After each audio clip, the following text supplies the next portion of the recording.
Good weekend, all. Ira Epstein with your financial market wrap-up. And this wrap-up is for Sunday evening. We're on the 22nd of May, 2022, getting on to 6 p.m. at night. I was out of town, so in and out of town, so I did put out my subscriber updates, but I didn't get a chance to do these. So let's talk. We're getting a bounce. And by the way, did you notice that rally late in the day on Friday? I mean, that was unbelievable.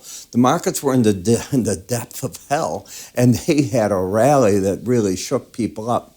And I'll tell you, I've been watching these pivot points, and they seem to have something to do with it. I'll talk about that at the end of this. But you can see how the market is just moving up and down through here.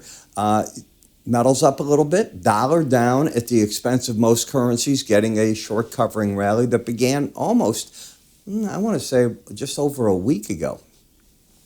On the energy markets, fairly stable right now. Natural gas down a little bit. Bitcoin coming up over $1,000 here. And we'll see what these all do. There was a bearish cattle on feed report, so I'm looking to see what that does in the meat markets. We'll start off with a monthly chart. There's nothing friendly in this for the month so far, and we're not through with the month. You were down nearly 5%. When I come back the month before, you were down 8.9%. Prior to that, you had a small up. So, since the decline has begun, you're down about 13% on a monthly basis. I'll bring this back and you can see just what I'm saying. Here you were up, so I don't care about that. I'm talking the decline together. 8.9, we're not through it this month, so that'd be about 13.5% month on month, and month isn't over. You know, you can do anything this month, who knows.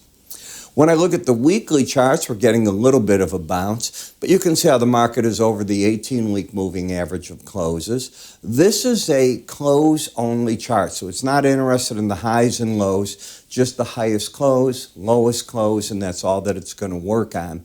And it gives you an idea of the momentum of the market.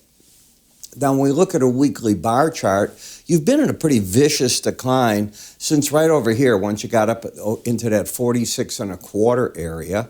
And you could see how the markets got lower highs, lower lows. It just was unbelievable, the decline. You know, everybody was talking 5 days in a row, 6 days in a row. Look at how much this market's down. Okay, I get it. When you look at where the market's at, it had been playing at the 100-week average, but it gave that up as support. So instead, it's latched on to the Bollinger Band. So it's the combination of the 100-week moving average. If I said day, I'm sorry, but I mean the weekly moving averages. And this one, you've already had 2 weeks under that number. You can go further. If the market drops from here and can't find its footing, the next target's the 34,840 area. That's what I'd be looking at then. Momentum down, trend down, bias down, 2 weeks under the lower band. I teach my traders never to put on new shorts under a Bollinger Band and never buy long over an upper Bollinger Band. If you go back and you do your homework, it's a pretty good rule of thumb. When we take a look at the Dow, it's the same thing. Lower highs, lower lows. The market failed at the, and I'll bring you here to catch you up with this. It failed on its test. This was such an important test, the 100-week and the lower Bollinger Band. You can get under it a week, you try to bounce. It tried and it failed, and that opens the door for what? That becomes the question. Is it going to make a run for the 200-week average at 29,185, or is it going to latch on right here and say enough? You'll get an inkling if this past week's high, which was 32,692, is taken out. I would then think the market's going to get a short covering rally that can be pretty sharp, carrying it back potentially to the 18-week average of closes. Until that occurs, you still have all this downside trend and momentum that you're working with. In the NASDAQ, you were under, again, the lower Bollinger Band. If you come to this week, the market had closed at 13,275, just under the lower band. So you had 2 weeks in a row under it. You're trying to get back to the other side. What about embedding? So when you look at this one, you can't take, obviously, the beginning of this week. We don't know how it's going to finish out. But it's not going to let me. Yeah, there it is. Last week, both numbers were under 20. The week before, under 20, not the week before. If it won't let me go, there it is. So this is the week that matters. If it embeds, then you look for even more pronounced weakness going forward. This is, again, sell May, go away has been working so far in the month of May. In the Russell 2000, this is fighting for the support at the 200-week and lower Bollinger Band. It failed up here. And then when that went, this was the next logical spot. In terms of momentum, not embedded. It's trying to figure out what to do. You can't count this week with it. But if you go back to last week, both numbers under 20, but not under 20 the week before. So you don't have 3 weeks in a row yet. Again, this is an important week. You know, we get an extended day off a week from Monday because of Memorial Day, so build that into your thinking as well.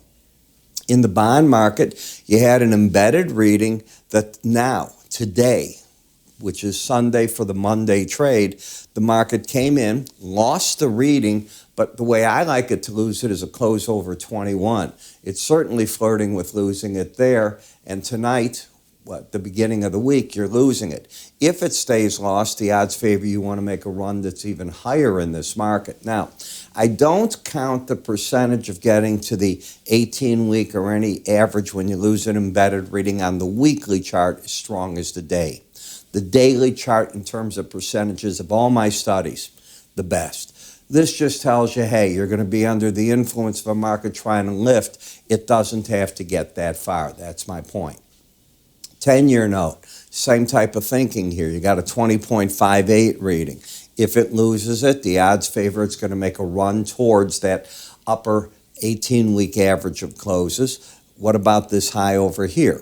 So in this market, we had a high of 120.18.5, and we have now gotten what? Have we gotten over it? Not yet. So you look at that. Is the market going to break the downtrend pattern or fail right in this area and reaffirm its bearishness? You know, I'm still very much in the bear camp.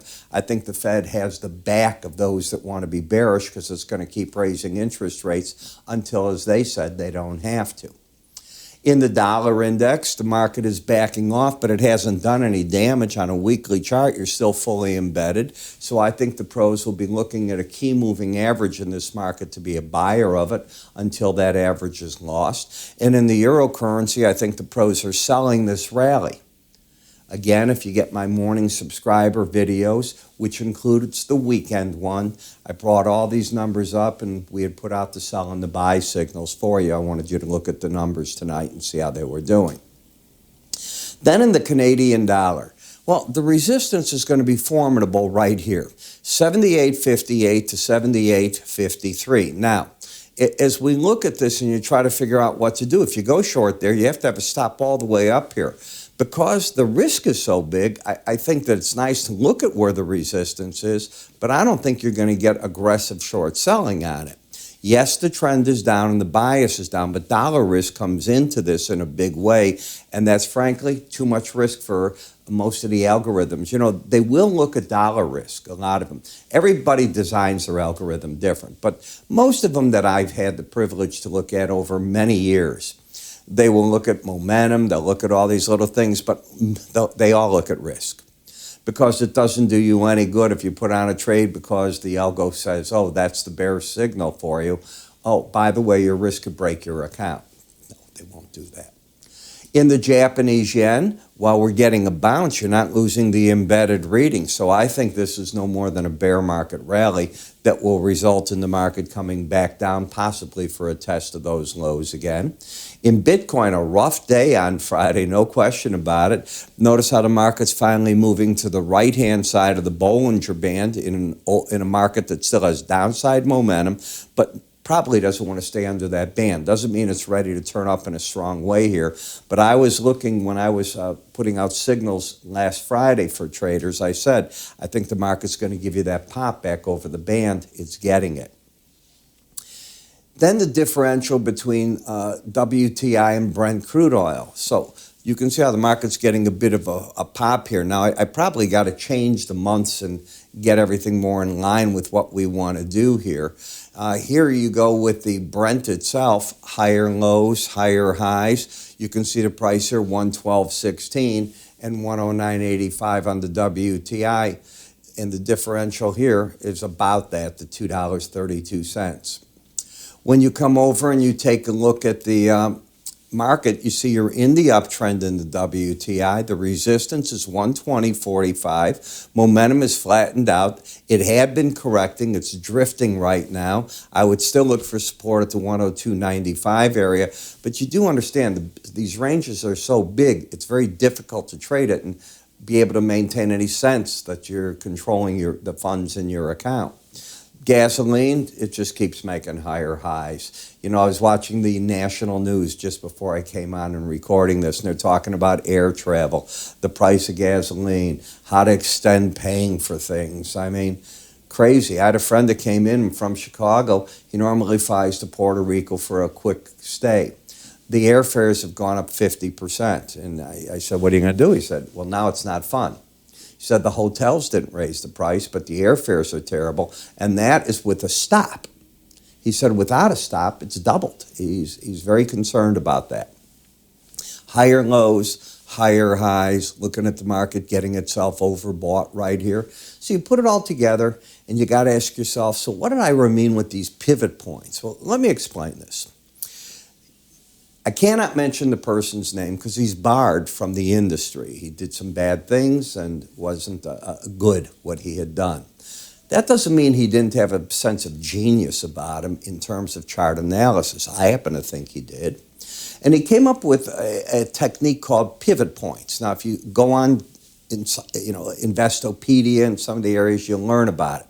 But simply put, you're looking at the previous day's range, and there's a formula where you're taking from a midpoint. You figure out what a midpoint is. You subtract from it the top ranges, and you add back the bottom range of the day.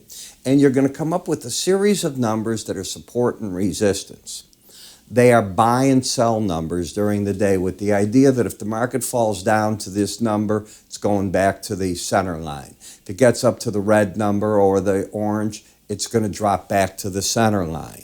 I added to it momentum, and I'll tell you, as a day trading tool, it's a lot of fun to look at. I also use it for entry and exit in the markets because there are times during the day I go, darn it, I'm right by that Bollinger Band or that other number that I have. Do I wait for that? And I will open this up, look at it, and go, why am I waiting? The market might be down oversold near the bottoms of these, and I'm looking for it to get back to the white line.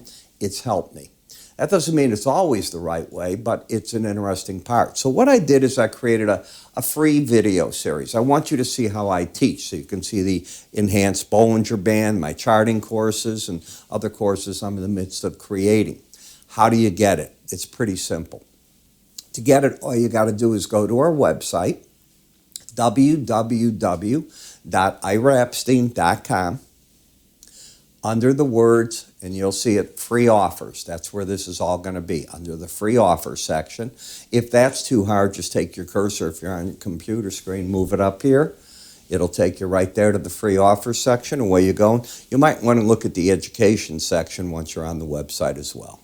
I'm Ira Epstein. You have a good day. I'll see you in the morning.